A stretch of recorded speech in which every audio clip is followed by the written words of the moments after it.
நீங்கள் கடன் வாங்கி இந்த கடனை சமாளிக்க அந்த கடன், இந்த கடனை சமாளிக்க அந்த கடன், யார் யார் காலலாமோ கையிலாமோ விழுந்து சரிங்களா காசை வாங்கி நீங்கள் கடன் அடைச்சி சமாளிக்க போகிறீங்களா?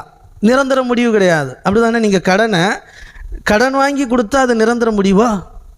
கிஃப்டாக வந்து கொடுத்தா தான் நிரந்தர முடிவு. கடனை வாங்கி சமாளித்து வாழ போகிறீங்களா?